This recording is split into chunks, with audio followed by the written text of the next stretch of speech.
ओम नमः सिद्धेभ्यः। ओम नमः सिद्धेभ्यः। ओम नमः सिद्धेभ्यः। मंगलम भगवान वीर मंगलम गौतमो गणी मंगलम कुंद कुंदाभ्यो जैन धर्मोस्तु मंगलम सर्वे मंगल मांगल्य सर्वे कल्याणकारकं प्रदानं सर्वधर्माणां जैनं जयतु शासनं जैनं जयतु शासनं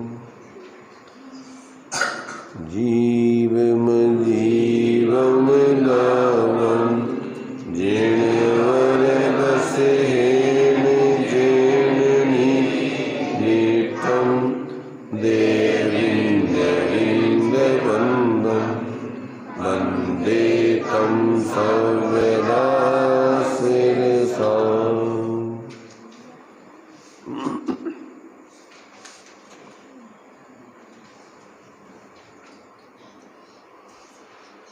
बहुत ही सुंदर अपनी चर्चा यहाँ पर चल रही है। स्वयं को समझने के बारे में यहाँ अपनी चर्चा चल रही है। प्रत्येक जीव का स्वरूप क्या है, तो इसमें अपना असली स्वरूप क्या है और परिस्थितिजन्य नकली स्वरूप क्या है, उस असली स्वरूप की सिद्धि करने का उपाय क्या है, ये तीन बातें अपन को मुख्य रूप से इसमें बताई जा रही हैं। अपना असली स्वरूप क्या है, परिस्थितिजन्य संसार में अपना नकली स्वरूप क्या चल रहा है और अपने उस असली स्वरूप की सिद्धि अपन को किस प्रकार से होगी। स्वरूप नकली भी होता है, नकली स्वरूप भी होता है। नहीं होता क्या? संसार में सब चीज़ें असली नकली नहीं चलती क्या? स्वरूप क्या है? हाँ हाँ, स्वरूप ही तो दो में हैं, एक असली में एक नकली में, नहीं है क्या? असली में और नकली में नहीं समझते क्या? जो तुम नहीं हो उस रूप अपने को मानना वो नकली में है, जो तुम हो उसको जानना वो असली में है। तुम्हारा जो स्वरूप है नहीं, अभी तक अपन अपने को क्या मान रहे हैं? अभी अपन अपने को क्या मान रहे हैं? अभी देह जीव को एक गिने, जो कौन सा स्वरूप है तुम्हारा? जो तुम्हारा स्वरूप है नहीं उसको अपना स्वरूप मानना, तो नकली स्वरूप समझ में आएगा। असली भाई अपन को कंपनी से असली माल निकलता है और लोग बाग नकली माल बेचने के लिए उसकी नकल करके अनेक प्रकार से जो है माल अपना बेचने लगते हैं। तो फिर पहचान कराई जाती, भैया हमारी कंपनी का माल ये लक्षण वाला है, ये हमारा माल नहीं है, समझ लेना, ठगाई गिरोह से सावधान रहना। तो ये जो है अपना असली स्वरूप क्या है और परिस्थितिजन अपन अपने स्वरूप को क्या मान रहे हैं, जो वास्तव में अपना स्वरूप नहीं है। अब उस असली स्वरूप तक पहुंचने के लिए, उसको पाने के लिए अपन को क्या करना चाहिए? फिर तो तीन चीज़ें अपन को समझाई जा रही हैं। एक यथार्थता, एक परिस्थितिजन्य व्यवहारिकता और एक अपने लिए उस असली स्वरूप को प्राप्त करने की विधि। सारांश रूप में फिर अपन को उसमें से प्रयोजन अपना कैसे साधना, आत्महित जीव कैसे करे, तो ये अपन को यहाँ पर ये जीव के स्वरूप के बारे में ये सब जानकारी दी जा रही है। तो अभी 9 अधिकार, आवाज़ गूंज तो नहीं रही? ठीक चल रही है? गूंज रही है थोड़ी, देख लो। तो यहाँ पर अपने लिए परिस्थितिजन्य सारी बातें भी बताई जा रही हैं कि जीव को किन किन परिस्थितियों में किस रूप में देखा जाता है और परिस्थिति से रहित अपना मूल स्वरूप अगर देखा जाए तो कैसा है, और उस मूल स्वरूप की सिद्धि करने के लिए अपन को किस तरीके से फिर परिवर्तन करें कि ताकि हम अपने असली स्वरूप को ग्रहण करके और सुखी हो जाएं। तो ये अपन को अभी तक जो जीव को समझने के लिए 9 अधिकार दिए थे, उसमें से अपन अभी 10 नंबर तक की गाथा में जो जीव देह प्रमाण व्यवहार से कैसे रहता है, परमार्थ से उसका क्या स्वरूप है, और बीच में जो है जो जीव के लिए कर्म के उदयजन जो समुद्घात बतलाए, मूल शरीर को छोड़े बिना आत्मा के प्रदेश बाहर निकलते हैं, तो वो कितने प्रकार से उसकी परिस्थिति बनती है, वो क्यों बनती है, ये सब बातें अपन को अब इस गाथा में अपन चलेंगे। ये 10वें नंबर की गाथा कल अपन ने पढ़ ली थी और इसमें अपने लिए गाथा के आधार से अपन ने अर्थ कर लिया था। टीका में उसका जो विस्तार किया है उसके बारे में अपन समझेंगे, बहुत ही मार्मिक है, समझने लायक है। वो यहाँ पर जो है अपन क्रम से लेते हैं। तो अभी सबसे पहले अपन इस गाथा को एक बार फिर से पढ़ेंगे, उसको इसके बाद में फिर आगे उसका टीका के माध्यम से विशेष अर्थ करेंगे। तो देखिए गाथा नंबर 10।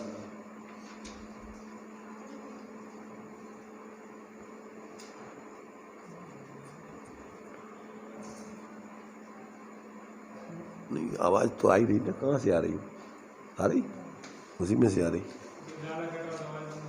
चलो देखो, कोई बात नहीं, देख लो।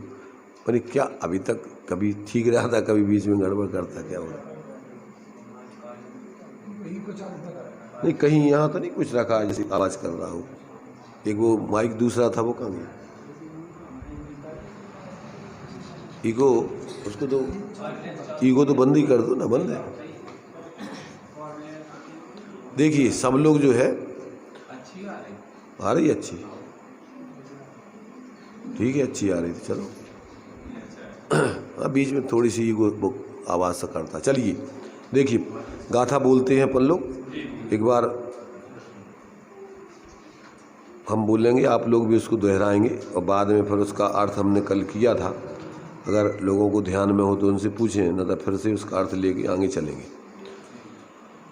अणु गुरु देह पमाणो ओव संहारप सप दो चेदा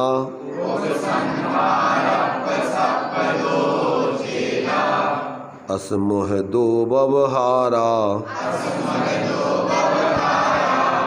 निश्चय नय दो असंख्य देशोवा।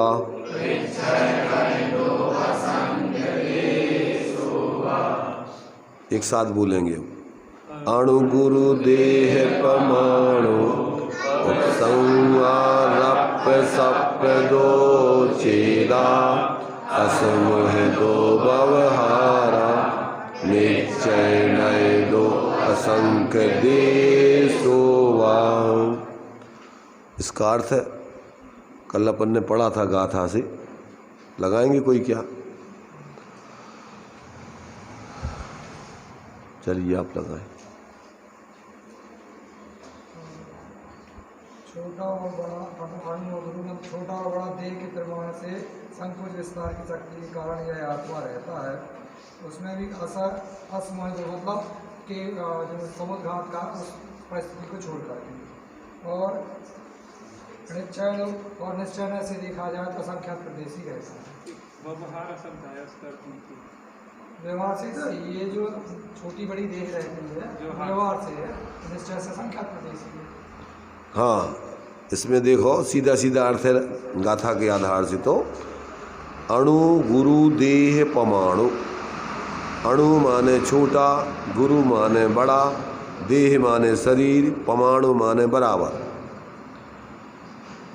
चेदा माने आत्मा, व्यवहारु माने व्यवहार से, और किस कारण से? उपसंहारप सप दो, संकोच और विस्तार नाम की उसमें सामर्थ्य या शक्ति पाई जाती। सिकुड़ना फैलना, जैसे अपन बच्चों के फुग्गे होते ना, तो उसमें हवा भर दो तो फैल जाते, हवा निकाल दो सिकुड़ जाते। ऐसे ये जीव में भी फैलने की और सिकुड़ने की सामर्थ्य है। जिस शरीर में जाता है उस संकोच विस्तार नाम की सामर्थ्य से वो छोटे शरीर में जाएगा तो शरीर प्रमाण सिकुड़ के हो जाएगा। प्रदेश उतने ही रहेंगे, कमरे नहीं होंगे। जैसे उस फुग्गा उतना ही रहता है, पर हवा भर देने पर उसकी जितनी कैपेसिटी उतना फूल जाता है, और हवा निकाल दो तो वो सिकुड़ के, पर फुग्गा उतना, कोई फुग्गा अलग से बढ़ता घटता नहीं है, अवस्था में उसकी इस प्रकार से स्थिति बनती है। पुद्गल में भी संकोच विस्तार शक्ति है ना? पुद्गल में चूँकि परमाणु उसके जो सूक्ष्म और स्थूलपने को प्राप्त होते तो उनमें भी इस प्रकार से फैलने की सिकुड़ने की सामर्थ्य रहती है। एक परमाणु भी स्थूल सूक्ष्म, एक परमाणु की बात नहीं है, उसमें तो स्कंध है, एक परमाणु में कुछ नहीं होता। एक परमाणु में तो वो परमाणु जब स्कंद में जाता है तो उसमें सूक्ष्म स्थूल परे से परिणमन करने की सामर्थ्य है। अच्छा, स्कंद दशा में रहेगा। हाँ, परमाणु तो परमाणु रहेगा, उसमें कोई सूक्ष्म स्कंद माने वो तो मूल शुद्ध है परमाणु, उसमें ये स्थिति नहीं है। ये सब स्कंदों में बनता है सब। तो इस प्रकार उनमें यानी जितने भी लोक में पुद्गल परमाणु हैं, अगर वे सूक्ष्मपने को धारण करके रहें तो आकाश के एक प्रदेश में सारे अनंत पुद्गल परमाणु रह सकते हैं। ऐसी उनमें सूक्ष्म अवगाहन पने की सामर्थ्य है, और फैल करके पूरे तीनों लोकों में भी रहते ही हैं।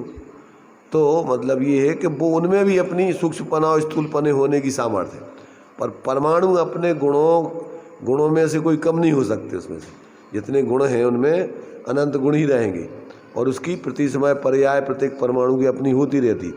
स्कंद में उनकी जो है अशुद्ध पर्याय जो है अनेक प्रकार से परिणमित होती रहती हैं। मैंने जो प्रदेश की परिभाषा देती है कि एक परमाणु जितने स्थान को घेरता है वो एक प्रदेश है, आकाश के क्षेत्र को। अब वो जो स्कंद रूप में धारण कर लेता वो संकोच, जो परमाणु में संकोच विस्तार नहीं है। मैंने परमाणु में ही सामर्थ्य होगी जब ही तो स्कंद में कर पाएगा। वो परमाणु ही जब स्थूलपने को धारण करता है, यही जीव जब संसार दशा में रहता है तो ये अनेक रूपों में अपने रूप धारण करता रहता है, और मूल में तो उसके जितने प्रदेश हैं गुण हैं वो उतने ही रहते हैं, उसमें कोई घटा बढ़ी नहीं होती। तो ऐसे ही प्रत्येक परमाणु मूल में एक प्रदेश ही है, और वो स्कंद रूप होकर के सूक्ष्मपने स्थूलपने को धारण कर लेता है। जितने भी अपन को पर्याय की अवस्थाएं होती हैं वो पुद्गल परमाणुओं में ही तो होंगी जब तो वो स्कंद बनेंगे। तो उनमें इस प्रकार से अनेक प्रकार से परिणमन करने की सामर्थ्य है। तो वो जब स्कंदपने को धारण करता है तो इस प्रकार से वो अनेक प्रकार से परिणमन करता है। और जब सूक्ष्म परमाणु जैसे शुद्ध जीव हैं तो शुद्ध जीव तो सिद्ध बस निरपेक्ष होकर के अंतिम शरीर से किंचित न्यून दशा को प्राप्त होंगे। वो प्रदेशों की अपेक्षा संख्याती रहेंगे, गुणों की अपेक्षा अनंत गुणों में जो है वो उतने ही के उतने रहेंगे, धर्मों की अपेक्षा उसमें जितने अनंत धर्म है वे सब उतने ही रहेंगे। पर जब वो अशुद्ध दशा में होते हैं तो उनका परिणमन करने का जो है इस प्रकार से उनकी योग्यता है वो कि वो स्थूलपने को धारण करें तो वो मोटे रूप में दिखाई देंगे, और वे अगर सूक्ष्म रूपपने को धारण करें तो सारे पुद्गल परमाणु एक प्रदेश पर आकर के इतने सूक्ष्म हो जाएंगे तुम्हें आंखों से नहीं दिखेंगे। जो अभी जितने स्कंद दिखाई दे रहे हैं जैसे पुद्गल के, ये सब इतने सूक्ष्म हो सकते कि एक प्रदेश पे आ जाएंगे। जी स्कंद नहीं, ये पुद्गल परमाणु नहीं दिखाई दे रहा है, जी स्कंद है सब, और स्कंद रूप को धारण करके ये स्थूलपने को धारण किए हुए हैं। अभी अंदर में वे पुद्गल परमाणु ये तो स्कंदों में जो अपने लिए स्थूल स्कंद दिखा रहे हैं ना, तो इसमें जैसे मान लें आहार औदारिक वर्गणाएँ हैं, आहार वर्गणाएँ हैं, तेजस वर्गणाएँ हैं, और सूक्ष्म होती जाती हैं। परमाणु उनमें ज़्यादा रहते हैं और दिखने में भी सूक्ष्म होती जाती हैं। तो ये उनके अंदर इस प्रकार की सामर्थ्य है। क्या सामर्थ्य है कि अगर वो पुद्गल परमाणु अपने सूक्ष्म रूपपने से परिणमन करें तो वो इतने सूक्ष्मपने से परिणमन कर सकते हैं कि स्कंद के रूप में वे सब एक प्रदेश में भी आकर के रह सकते हैं। और स्थूलपने को धारण करें तो महास्कंद पूरे लोग तीनों लोकों में फैल जाते हैं। तो ये उनके अंदर जो है पर्यायगत योग्यता इस प्रकार की परमाणुओं में पाई जाती है, सूक्ष्म पने को परिणमन करने की, स्थूल पने को परिणमन करने की। क्या अब वो सामान्य रूप से तो पूरा महास्कंद पूरे विश्व में, पुद्गल परमाणु में पूरे विश्व में व्याप्त है, इसलिए वो उसको महास्कंद के रूप में आपको इस प्रकार महासत्ता, यानी उसमें जो है उनकी स्कंदों की पूरे पूरे लोक में फैले हुए, उस प्रकार से उनको देखा जा सकता है। जो पूरे लोक में फैले हुए परमाणु हैं तो उनको एक महास्कंद या महासत्ता कहते हैं। महासत्ता महास्कंद मतलब क्या कि एक सामान्य रूप से अपन जैसे अभेद रूप से बोलते विश्व है, तो विश्व अभेद बोलने पर भी कोई विश्व एक नहीं हो जाता है। विश्व तो वो विश्व ही रहेगा, विश्व रहेगा मतलब 6 द्रव्य है, 6 द्रव्य ही रहेंगे, संख्या में अनंत है तो वो अनंत ही रहेंगे, परंतु उनकी पर्यायगत योग्यता है ये कौन सी, स्कंद रूप में परिणमन करने की, स्थूल रूप में परिणमन करने की, सूक्ष्म रूप में परिणमन करने की, ये उनकी अपनी सामर्थ्य है। जैसे अपन ये देखो कि वैक्रियक शरीर वाले देव हैं, अब वे जब स्थूल रूप में परिणमन करते हैं तो बड़ा रूप बना करके तुम्हारे लिए दिखा सकते, और वे अपने सूक्ष्म रूप को धारण करें तो तुम्हें अदृश्य दिखाई नहीं देंगे।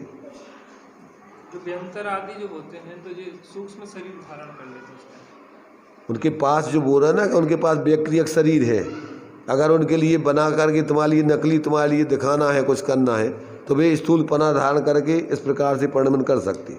उनके पास ऐसी रिद्धियाँ हैं। अब जितने समूषण आदि की रचना है ये कैसे करते वो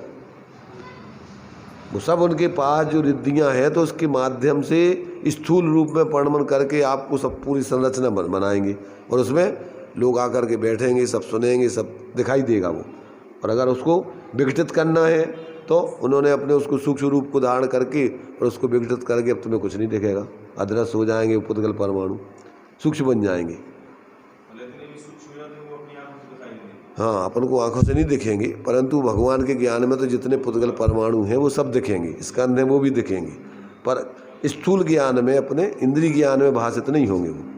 अभी अपन ये देख रहे हैं लोक में कितनी बरगणाएँ हैं, अपन को कितनी दिखाई दे रही।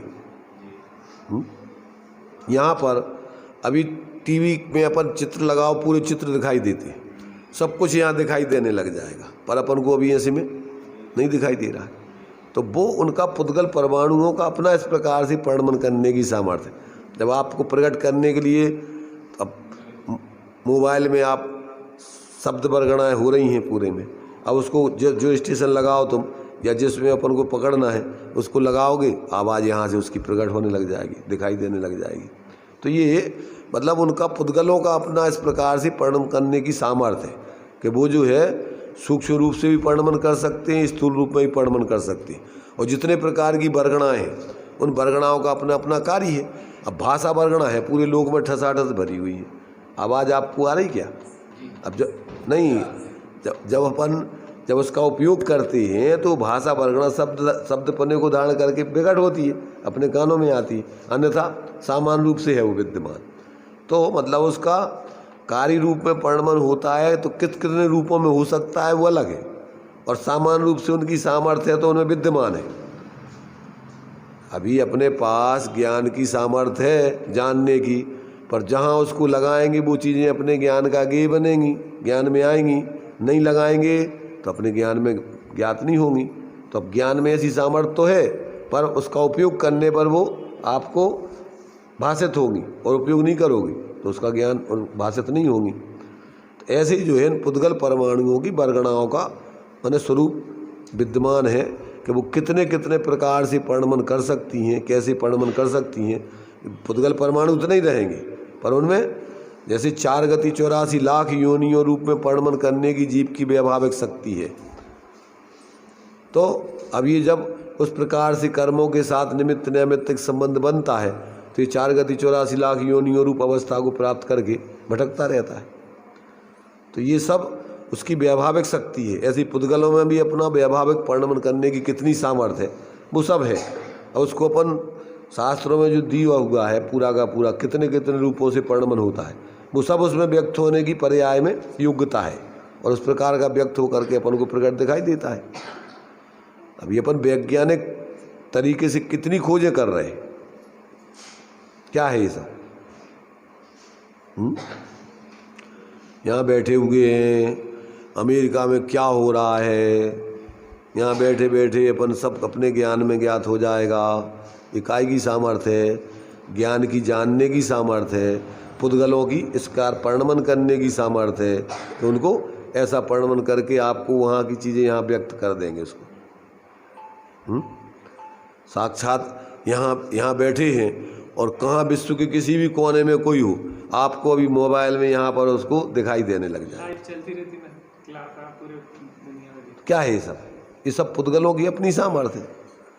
तो ये सब अपनी अपनी शक्तियाँ उनकी हैं, कैसी कैसी उनके परिणमन करने की योग्यता है, वो पूरा का पूरा अपने ज्ञान करो तो ये ऐसी सामर्थ्य पुद्गलों की अपनी है और ज्ञान की अपनी है। ये प्रक्रिया क्या रहती है? जैसे पूरे में परमाणु हैं तो यहाँ से कोई लाइव हुआ तो वो किस तरीके से वहाँ तक क्या रहती है उसकी प्रक्रिया? अब पूरी प्रक्रिया अपन को वैज्ञानिक बनना पड़ेगा उसको सीखने के लिए। जैन दर्शन के अनुसार, जैन दर्शन के हिसाब से तो क्या है, पुद्गल परमाणुओं की अपनी अपनी सामर्थ्य है।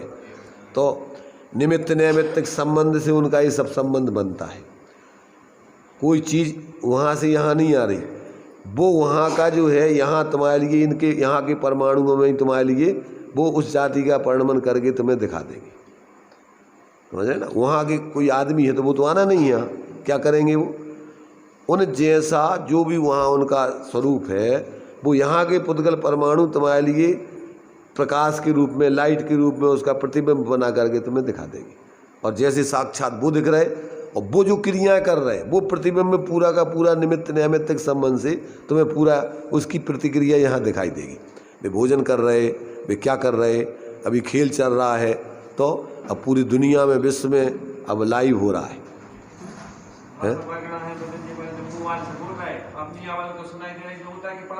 वे सब वहाँ के पुद्गल परमाणु भाषा रूप परिणमन होंगे, एक दूसरे से निमित्त नैमित्तिक संबंध से यहाँ के पुद्गल परमाणु नहीं जाएंगे। ऐसा निमित्त नैमित्तिक संबंध से वहाँ के पुद्गल परमाणु माने वहाँ के पोष रूप परिणमन करेंगे। उस चीज को वो ट्रांसफर एक दूसरे से करते चले जाएंगे। माने एक पूरा विश्व एक ज्वाइंट है सब, तो वो आपस में इस प्रकार से उससे संबंधित होकर करेंट है। अब वहाँ से यहाँ तक पूरा आ रहा है तो वो सब पुद्गल का एक दूसरे से संबंधित होकर चल रही स्थिति। अपन देखो ये बोलते हैं कि जैसे मतलब वो याद कर रहा है तो पैर फुला रहे हैं, कछुए से लोग बोलते इस हैं, जैसे ये क्या है? देखो क्या है, ये सब जीव के भावों का और पुद्गलों का निमित्त नैमित्तिक संबंध होने पर आप बोल रहे हो तो भाषा हमारे भावों को व्यक्त करने के लिए भाषा आप तक पहुंच रही है। आप हमारे भावों को कैसे पकड़ रहे हो? भैया बहुत अच्छा बोल रहा है, वचनों के निमित्त नैमित्तिक संबंध से तो समझोगे। आत्मा तो हमारी दिख नहीं रही तुम्हें, तो हमारे अंदर के भावों को ऐसे निमित्त नैमित्तिक संबंध से आप समझोगे कि क्या कहना चाह रहे हैं।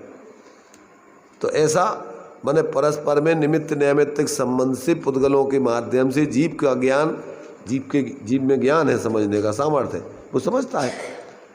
तो ये सारी चीज़ें अपन को अपने ज्ञान में क्या स्थिति है विश्व की, पुद्गलों की, जीवों की, जीव दुखी है तो कैसे है, अब अपन समझ रहे। अपन स्वयं ही अंदर में जब गलत सोचना चालू करते हैं तो अंदर में अपने क्या आकुलता खड़ी होती है, परेशानी खड़ी होती है। और फिर जैसे ही अपन ने सही सोचना चालू किया अपना शांति माने आकुलता खत्म हो गई। तो अपन को ज्ञान में भाषित हो रहा है कि नहीं कि अपन ने जो है ये गलत विचार अपन ने चालू कर दिए हैं किसी के बारे में भी, जो भी हो, जबकि ये वास्तव में देखा जाए तो कोई तुमसे कुछ नहीं कह रहा है, अपनी ही खुद की मोह से अपन कल्पनाएं करते।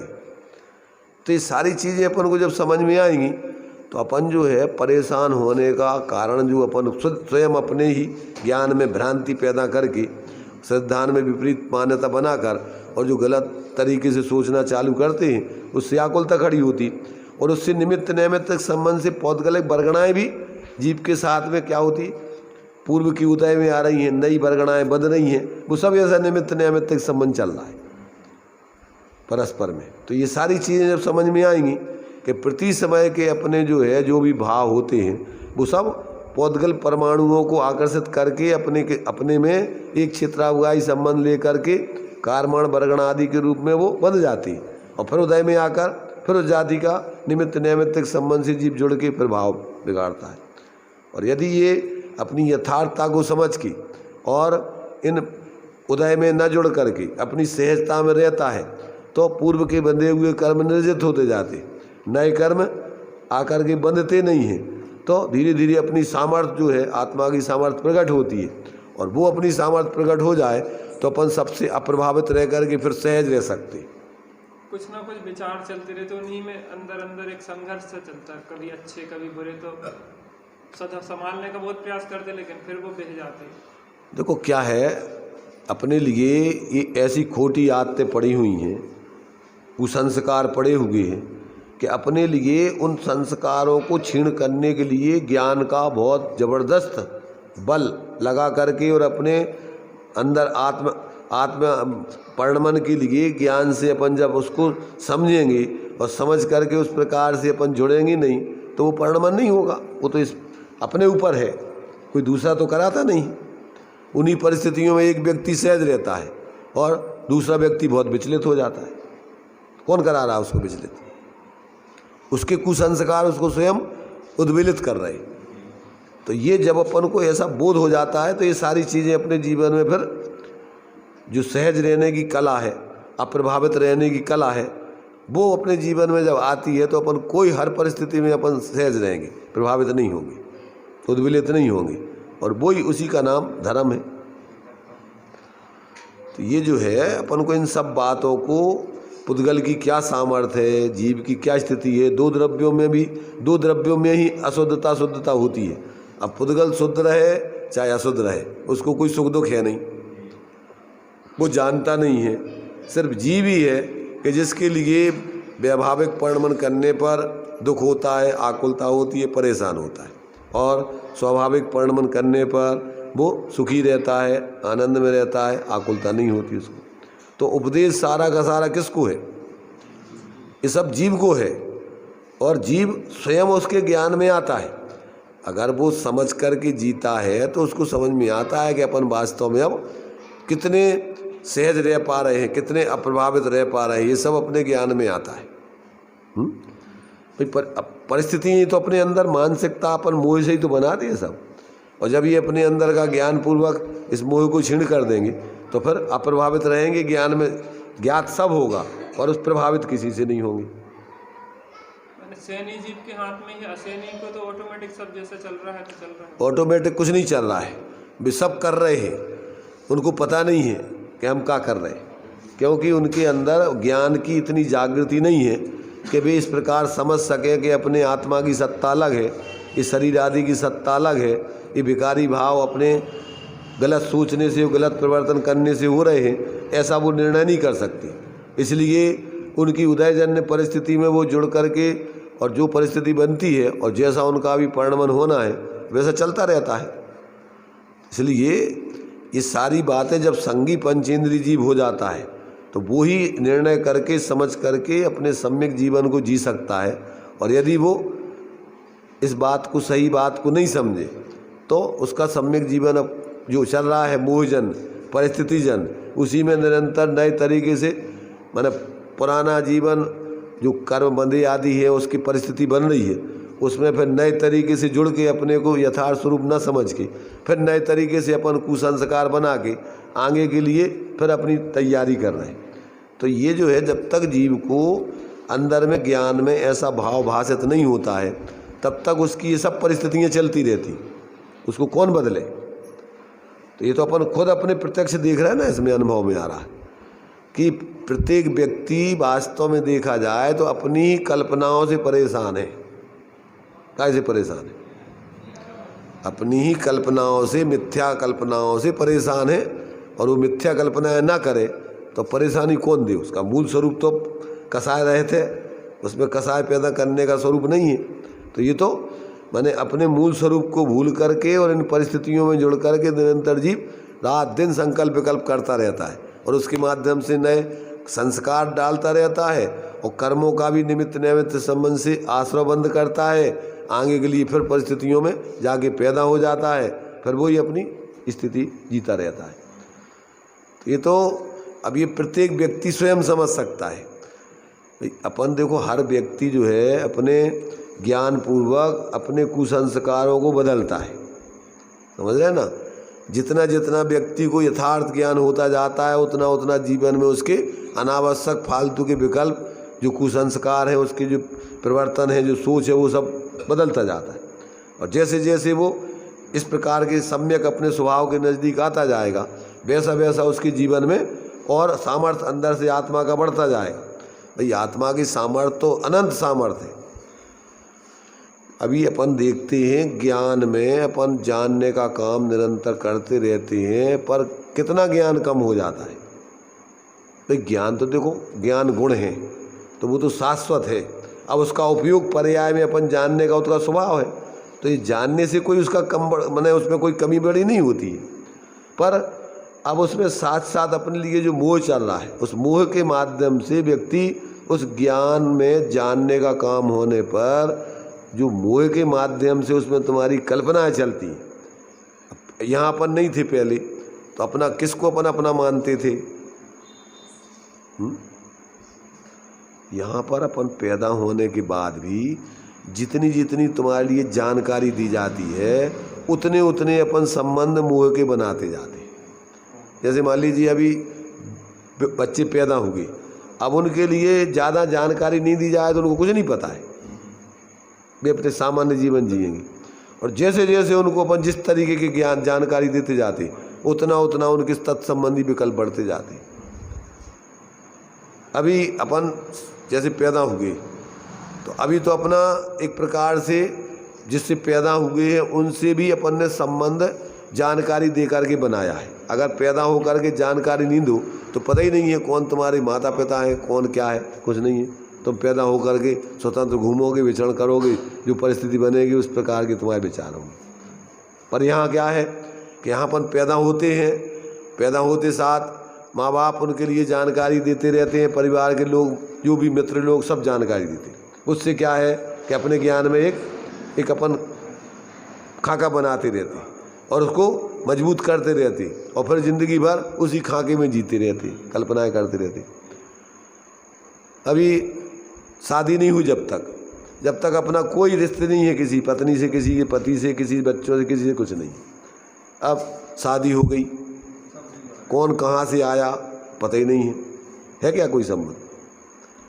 जैसे शादी हो जाती है, वो लड़की कहाँ से आई, लड़का कहाँ का है, अब धीरे धीरे उसको अपने दिमाग में फिट कर लिया, ये हमारे पति, ये हमारी पत्नी। फिर धीरे धीरे उसमें पूरा दिमाग में छा जाएगा, बस ये हमारी पति, हम इनके पति, ये हमारी पत्नी। अब जिंदगी भर उस खाके से अलग नहीं हो पाएगा। मरते दम तक बस उन्हीं में आपस में संकल्प विकल्प और बस मोह से पूरे जीते रहेंगे। अब साथ में बच्चे पैदा हो गए, तो उन बच्चों में भी अब ये मेरा बच्चा है, माने निरंतर अपन नए तरीके से मोह की प्रक्रियाओं को बढ़ाते बढ़ाते वो जीवन भर में उन बस उतने ही दायरे में जी करके ज़िंदगी पूरी कर लेते, और नए विकारी भाव करके नए कर्मों का आश्रय बंध के संस्कार डाल के आगे की पर्याय में चले जाते। यहाँ का ख़त्म, आयु पूरी हुई और इसके बाद तुम कहाँ चले गए न किसी को पता, कहीं से आए पता है कहाँ से आए, उधर रिश्तेदारी होगी, उधर संबंध बनाए होंगे कि नहीं, पर ख़त्म, सब स्लेट साफ नहीं है। संस्कार तो अंदर पड़े हुए और कर्मों का बंध हुआ है, और उसके निमित्त से तुम्हारे लिए सब संस्कारों से ये नया जीवन अपन चालू करते, जिसके पहले अपन ने पढ़ा था ना, बछड़ों के जो जीव के पूर्व जीव है पहले से सिद्धि के लिए, माँ बच्चे का दृष्टांत दिया कि वो पैदा होते ही साथ दूध पीने के लिए गाय के स्तनों की तरफ दौड़ता है। किसने सिखाया उसको? ये सब संस्कार उसको है। तो इसमें सब ये दिए हुए हैं, आगे इसको पढ़ेंगे तो इसमें सब दिए हैं कि किस प्रकार से जीव इस लोक में अपने संस्कारों को बना करके संसार की स्थिति को खड़ा करता है। 10 नंबर की गाथा में विस्तार से देखो उसको बता रहे हैं। अब निश्चय नए से लोक प्रमाण असंख्यात प्रदेश मात्र होने पर भी व्यवहार नय से जीव अपने शरीर प्रमाण है, ऐसा यहाँ बतलाते हैं। 10 गाथा के बाद अब इसकी जो है टीका की है, उसमें विस्तार से खुलासा है। वैसे तो गाथाकार तो इतना ही दिया है। ये समुद्घात के अतिरिक्त यह जीव व्यवहार नय की अपेक्षा से संकोच विस्तार के कारण अपने छोटे अथवा बड़े शरीर प्रमाण रहता है और निश्चय नय की अपेक्षा से उसके प्रदेश असंख्यात प्रदेशी ही रहता है। माने उसको अगर फैलाया जाए तो पूरे तीनों लोकों में फैल जाएगा। इतने प्रदेश उसके अखंड रहेंगे, पर सुकुड़ करके अभी जिस शरीर में है उस शरीर प्रमाण उसके संकोच विस्तार नाम की शक्ति से संकुचित हो जाएंगे, फैल जाएंगे। ये उसकी सामर्थ्य है। संकोच में क्या होता है? प्रदेश का आकार बढ़ जाता, घट जाता, कैसा क्या रहता है? देखो क्या है, प्रदेश मतलब उसके स्वयं के प्रदेशों में ही इस प्रकार से अखंड रह करके और फैलने की सामर्थ्य है। ये सोचो ना, जैसे हमने दृष्टांत दिया कि फुग्गा है, तो फुग्गा में क्या हो रहा है? वे पुद्गल परमाणु उतने ही हैं, उसमें घटते बढ़ते नहीं हैं, पर क्या हो रहा है उनमें ही हवा के निमित्त से वो फैलते जाएंगे, फैलते जाएंगे। जितना बड़ा आकार होने की सामर्थ्य उतने फैल जाएंगे। तो ऐसे ही आत्मा के प्रदेशों में संकोच विस्तार नाम की सामर्थ्य होने से उन प्रदेशों में फैलाव होता जाता है। कितना फैलाया जाए? पूरे तीनों लोकों में फैल सकते। प्रदेश का आकार बढ़ जाता है क्या? हाँ, तो वही भाई प्रदेशों का आकार तो बढ़ता जाता है जब भाई तो वो फैलेगा ना। कैसे फैलेगा? पर्याय में परमार्थ दृष्टि से वो प्रदेश संकुचित होकर के एक एक प्रदेश पर अनेक उसके जो है माने जो प्रदेश है उसमें संकुचित हो जाएंगे, सुकुड़ जाएंगे। हाँ, एक प्रदेश में आकर के कई प्रदेश उसमें संकुचित होते जाएंगे, और जैसे ही उसको फैलाओगे तो वो अपने अपने में पूरे फैल जाएंगे।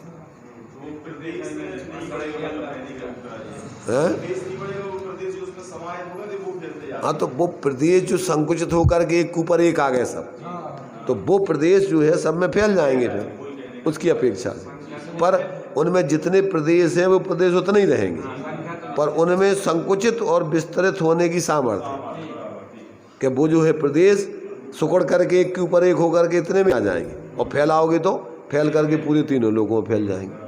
तो वो स्थिति है उसकी। तो ये इसी प्रकार से यहाँ पर वो प्रदेश संख्या में जितने उतने ही रहेंगे, पर उनमें जब संकुचित होते हैं तो एक के ऊपर एक आकर के वो संकुचित हो जाते हैं। एक प्रदेश पर पूरे असंख्यात प्रदेश वो माने पुद्गल परमाणु इकट्ठे हो सकते हैं। ऐसे जीव भी हो सकते हैं? जीव का ऐसा नहीं है। जीव कभी भी एक प्रदेश ही नहीं हो सकता है। जब भी रहेगा वो कितना भी सुकड़ जाए, असंख्यात प्रदेश ही रह गई।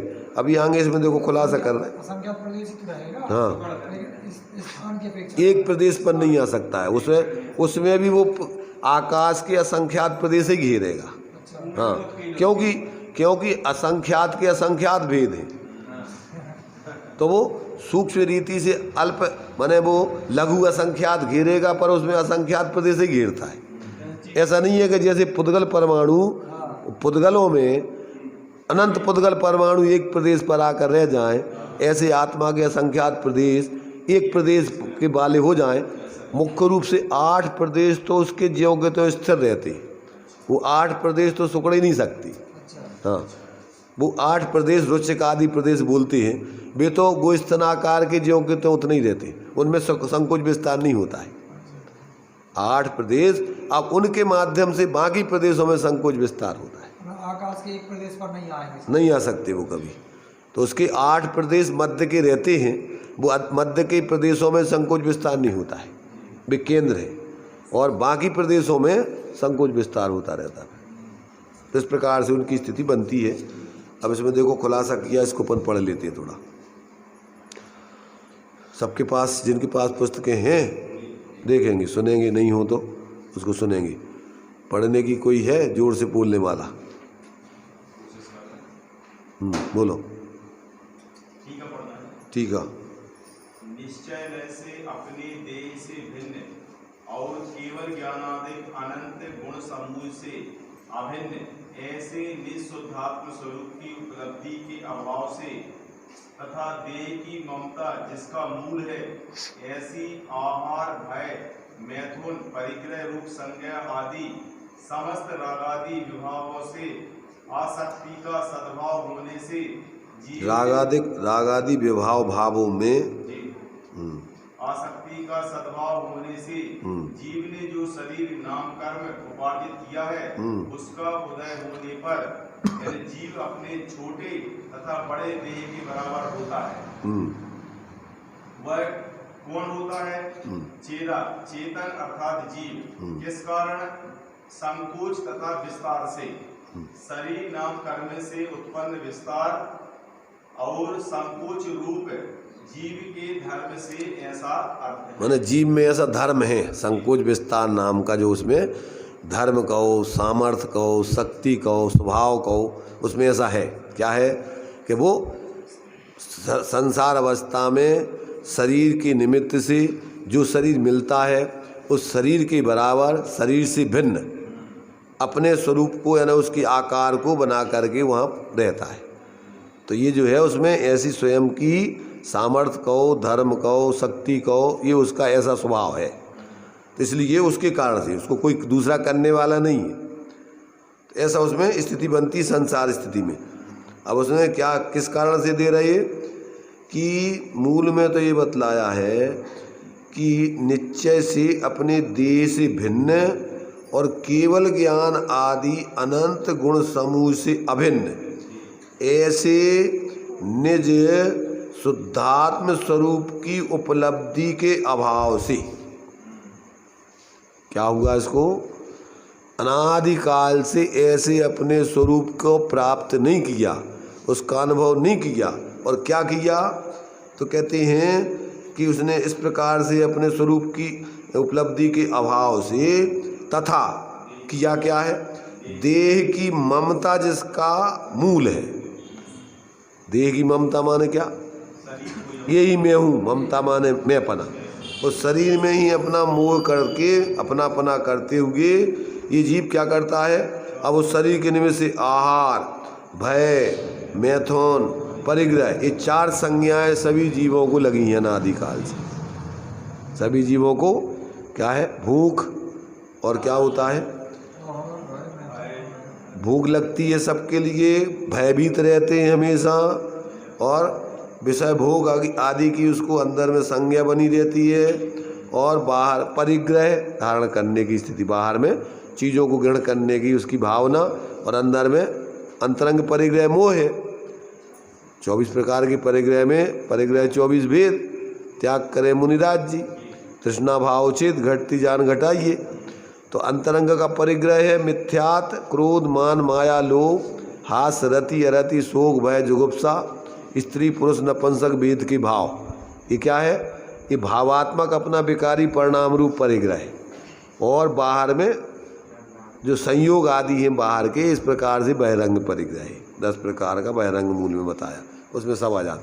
तो अब ये जीव क्या है कि इनमें अनादिकाल से शरीर में एकत्व बुद्धि करके बस इसी में उलझा रहता है। तो ऐसे परिग्रह संज्ञा आदि समस्त रागादि विभावों में आसक्ति का सद्भाव होने से जीव ने जो शरीर नाम कर्म उपार्जित किया है, उसका उदय होने पर जो छोटा अथवा बड़ा शरीर उसको प्राप्त होता है, उस देह के बराबर वह होता है। कौन होता है कि जीव होता है, चेतन कहो, जीव कहो। किस कारण से होता है कि संकोच तथा विस्तार से, शरीर नाम कर्म से उत्पन्न विस्तार और संकोच रूप जीव में इस प्रकार से ऐसा धर्म कहो, तो ऐसे जीव के धर्म से ऐसा होता है, ये अर्थ है। मतलब उसमें इस प्रकार फैलने सकुड़ने की खुद की सामर्थ्य है, कोई दूसरा नहीं इसको करता है। ऐसी अपनी सहजी योग्यता से वो क्या परिणमित कर जाता है पर्याय में। अब दृष्टांत दे रहे यहाँ पर, ही देखिए, पढ़िए। यहाँ दृष्टांत क्या है, जैसे दीपक बड़े बर्तन में रखा गया हो तो उस बर्तन के भीतर सबको प्रकाशित करता है, और छोटे बर्तन में रखा गया हो तो उस बर्तन में सबको प्रकाशित करता है। दृष्टांत हुआ ये। तथा अन्य किस कारण से यह जीव देह प्रमाण है? तो कह रहे वेदना, कसाय, विक्रिया, मरणांतिक प्रमाण है असम, इसमें दी असमोहेतु समुद्घात के कारण, ये इस पे असमुद्घात के कारण वेदना, कसाय, विक्रिया, मरणांतिक तेजस, आहार और केवली नामक 7 प्रकार का समुद्घात छोड़ दिया होने के कारण, समुद्घात के अतिरिक्त का कथन होने के कारण 7 समुद्घातों का लक्षण इस प्रकार। माने इन समुद्घातों में जीव शरीर प्रमाण नहीं होता है। कहने का मतलब क्या, कब होता है शरीर प्रमाण? कि जब ये समुद्घातों में परिवर्तन नहीं कर रहा हो, उस समय जीव जो शरीर नाम कर्म के उदय से इसको छोटा बड़ा शरीर मिला है, तो उस शरीर प्रमाण ये आत्मा उस समय हो जाएगा। तो अब ये समुद्घात कौन कौन से हैं? अब देखो इसमें ये भी अपन को ज्ञान में आने चाहिए कि जीव इन समुद्घातों में मूल शरीर को छोड़े बिना उसके आत्मा के प्रदेश बाहर निकल जाते हैं। किन परिस्थितियों में? तो ये 7 परिस्थिति बतला रहे। सबसे पहले वेदना, फिर कसाय, फिर विक्रिया, फिर मारणांतिक, फिर तेजस, फिर आहार और केवली, ये 7 प्रकार के समुद्घात होते हैं। अब एक एक का स्वरूप भी बता रहा है, देखिए इसमें। तो अब वेदना समुद्घात क्या कहलाता है? अपना, अब पहले तो उसका स्वरूप बता रहा है समुद्घात का। अपना मूल शरीर छोड़े बिना तेजस और कार्माण रूप उत्तर देह के साथ साथ, ये 2 शरीरों के बिना जीव कभी नहीं होगा, शुद्ध हो जाएगा जब ही होगा ये। तो ये तेजस और कार्माण, ये 2 शरीर तो जीव के साथ सदा संसार दशा में पाई जाते हैं। तो इनके साथ साथ जीव प्रदेशों के शरीर से बाहर निकलने को समुद्घात कहते हैं। इस समुद्घात की परिभाषा है, क्या है? अपना मूल शरीर छोड़े बिना, माने ऐसा नहीं है कि पूरे मूल शरीर को छोड़ के पूरे प्रदेश चले जाएं। मूल शरीर में भी रहेंगे और उसके अलावा भी रहेंगे, फैलेंगे। तो अपने मूल शरीर को छोड़े बिना क्या करते हैं? मूल शरीर को छोड़े बिना आत्मा के प्रदेशों का बाहर निकलना, वो समुद्घात है। ठीक है ना? अब एक एक का खुलासा है। ये जो उत्तर देह कौन सी कहलाती है? इसका क्या उत्तर देह कौन सी कहलाती है? उत्तर मूल तो हो गया, जैसे मान लो ये शरीर हाँ होगा, और उत्तर कौन सा कहलाता? ये 2 बता रहे ना, ये तेजस और कार्माण शरीर के साथ साथ। तो ये जो है इस प्रकार से ये समुद्घात का लक्षण बतला दिया। तेजस और कार्माण मूल शरीर छोड़े बिना तेजस और कार्माण शरीर रूप उत्तर देह के साथ साथ जीव प्रदेशों के शरीर से बाहर निकलने को समुद्घात कहते हैं। अब यहाँ पहला नंबर वेदना, तीव्र पीड़ा का अनुभव होने से मूल शरीर छोड़े बिना आत्म प्रदेशों का बाहर निकलना, उसे वेदना समुद्घात कहते हैं। क्या समझ में आया? काय की वेदना? तुम्हारे लिए भयंकर बीमारी हो गई, भयंकर भूख लग रही है, भयंकर प्यास लगी हुई है, अब प्यास की वेदना सता रही है। तब क्या होगा कि प्यास के कारण से आत्मा के प्रदेश निकल के, जहाँ पानी हो वहाँ उसके आत्मा के प्रदेश निकल के वहाँ चले जाएंगे, मूल शरीर को छोड़े बिना उस स्थान को छुएंगे। प्यास बुझेगी? प्यास बुझेगी, थोड़ी शांति मिलेगी। बुझेगी का मतलब क्या? थोड़ा सा अपन को उससे तकलीफ कम महसूस होगी।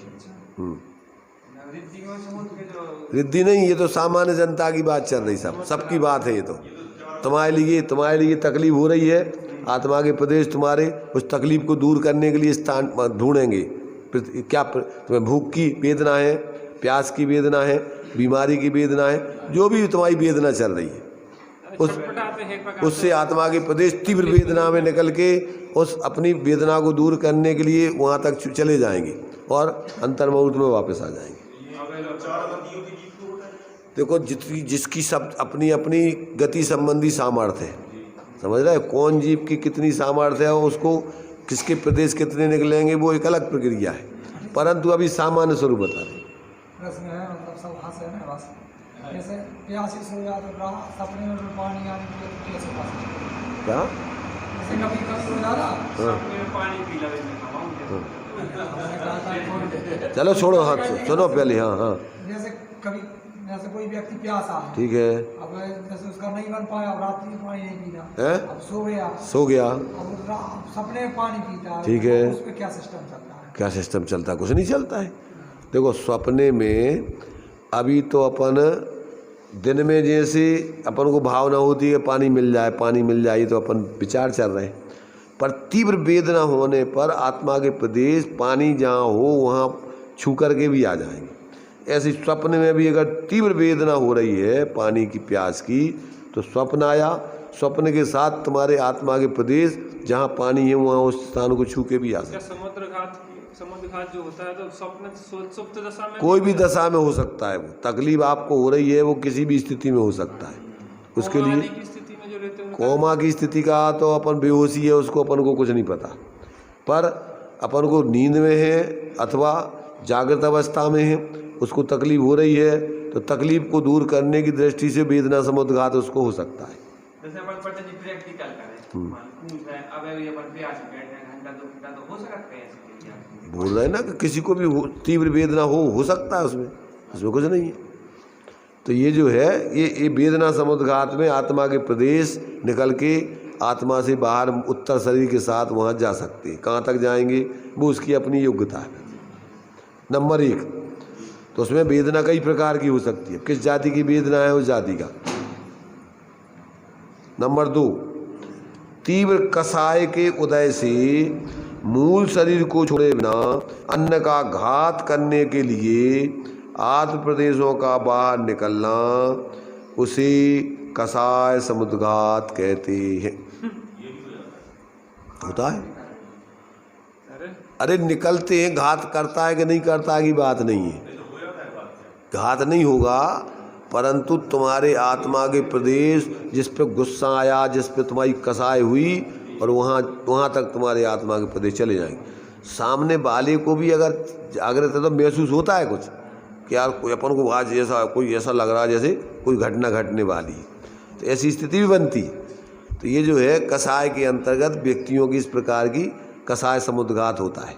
आत्मा के प्रदेश अपने मूल शरीर को छोड़े बिना उत्तर शरीर के साथ जिस पे कसाय उत्पन्न हुई हो वहाँ तक पहुँच जाते।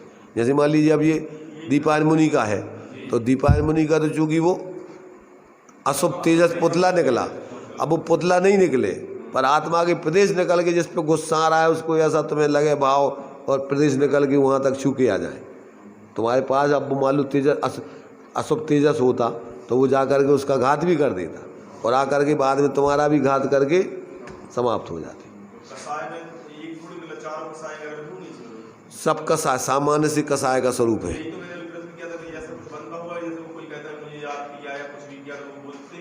तो वही बता रहा है ना कि तीव्र लोभ कसाय है, राग है तुम्हारा तीव्र, तो राग में आत्मा के प्रदेश निकल के जा सकती है, वो कोई भी कसाय हो तो उस जाति की। ये बात अलग है कि वो हाथ में फिर पीली वाली बोलते हैं। अब बहुत देखो मूल में ऐसा निमित्त नैमित्तिक संबंध ज्ञान में बनता है, जब तुम किसी के बारे में विशेष गहराई से सोच रहे हो तो पौद्गलिक कारमाण वर्गणाओं का जैसे बोल रहे हो, तो तुम्हारी भाषा वर्गणाओं से तुम्हारे जैसे अभी अपन मोबाइल से सुनते हैं ना, तो ऐसे ही आपके बिना मोबाइल के भी तुम्हारे पुद्गल परमाणु वहाँ तक उस व्यक्ति के स्थान उसको छू करके आते। अब सामने वाला अगर इतना अंदर से संवेदनशील है तो उसको भाषित भी होता है कि आज हमारे लिए कोई याद कर रहा है। टेलीपैथी अभी भी चलती है, 1000 किलोमीटर दूर बैठा व्यक्ति तो आदेश देता है और वहाँ वो सुन करके उस आदेश का पालन करता है।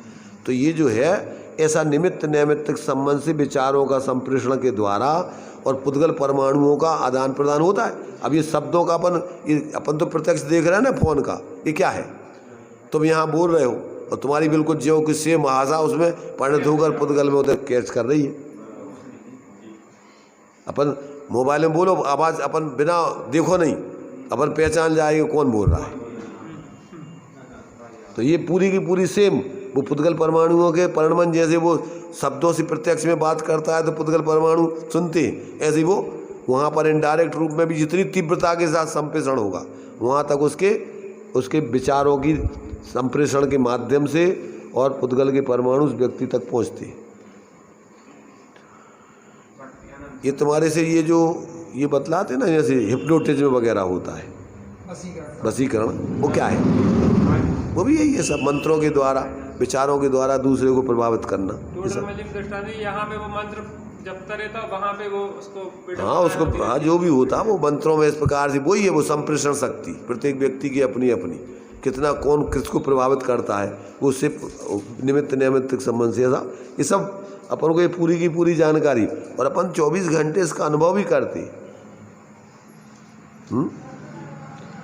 तो ये जो है ये बराबर अपन को माने जीव का शरीर आदि के साथ, कर्मों के साथ किस प्रकार निमित्त नैमित्तिक संबंध से एक दूसरे को प्रभावित करते हैं, ये सब अपन को ज्ञान में आना चाहिए।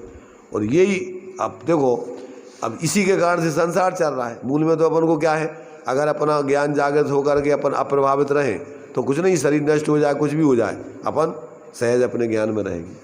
कर्मों से जीव प्रभावित हो जाता और जीव के भावों से कर्म दिया ही है ना, वो तो एक दूसरे को एक दूसरे प्रभावित माने निमित्त नैमित्तिक संबंध से जीवों के भावों का निमित्त पा करके कर्मरूप परिणत हो जाती हैं, और कर्मों का उदय पा करके जीव भी उसके निमित्त से भावात्मक रूप में परिणमन कर जाता है।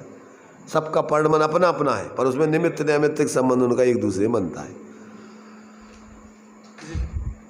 अपनी चर्चा जो है आज थोड़ी सामान्य रूप से कम हुई, और उसमें अपन ने जो है थोड़ी गहराई में ज़्यादा घुस गए, तभी गाथा का अपन ने विशेष विस्तार में चर्चा नहीं हुई है, इसलिए टाइम के हिसाब से अपन अभी जो है इसको यहीं इसको विराम नहीं।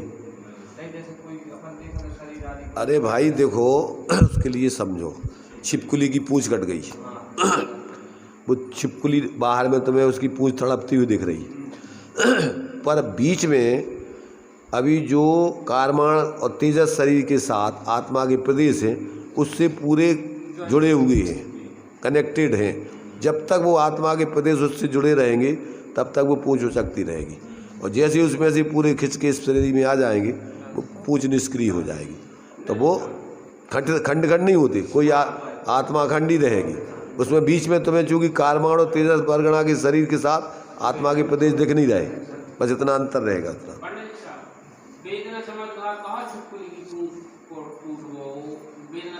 ना वेदना समुद्घात में ही उसके उस पूंछ में उसके प्रदेश उसमें जुड़े हुए हैं, और तड़पन उसकी हो रही होगा, तो वो सब वेदना समुद्घात है, उसका चल रहा है, वेदना हो रही उसको भी। जैसे अपने भी हाथ आदि अंग कट जाए तो ऐसा कनेक्शन बना रह सकता है? बना ही रहता है, कुछ समय तक ऐसा रहता है।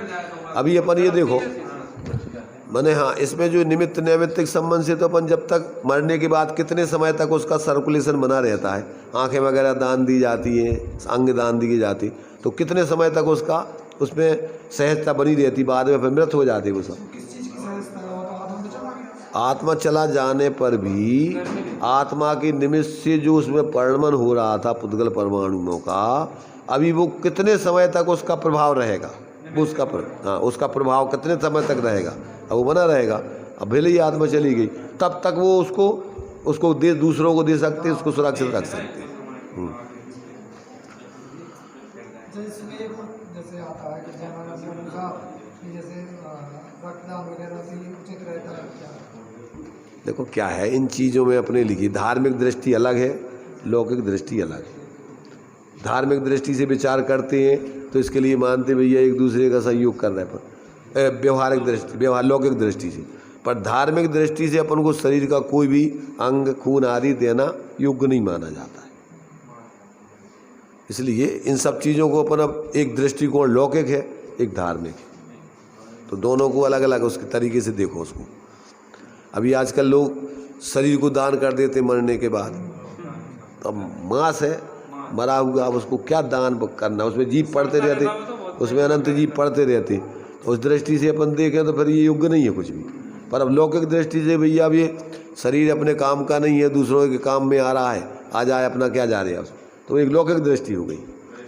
इसलिए अपन को धार्मिक दृष्टि से अगर अपन को इन सब से बचना है पाप आदि से, तो ये सारा विचार करके अपन इन सब से विरक्त होकर के उसमें ज़्यादा नहीं उलझते।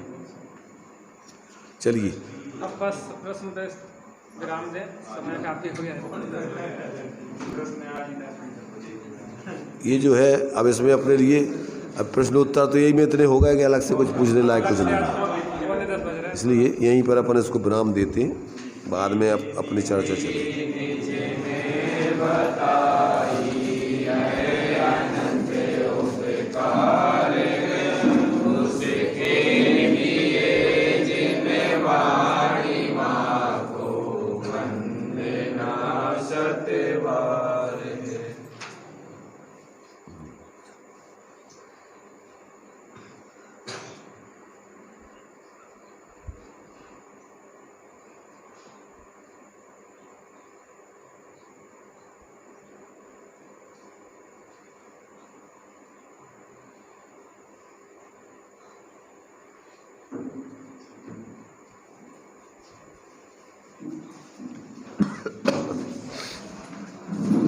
द्वादशांगिनी माता की जय हो। किसी को अगर प्रश्न पूछने में संकोच है तो लिख के भी दे सकता है, आप घर से भी बना के ले आ सकते हैं, यहाँ भी लिख के दे सकते हैं।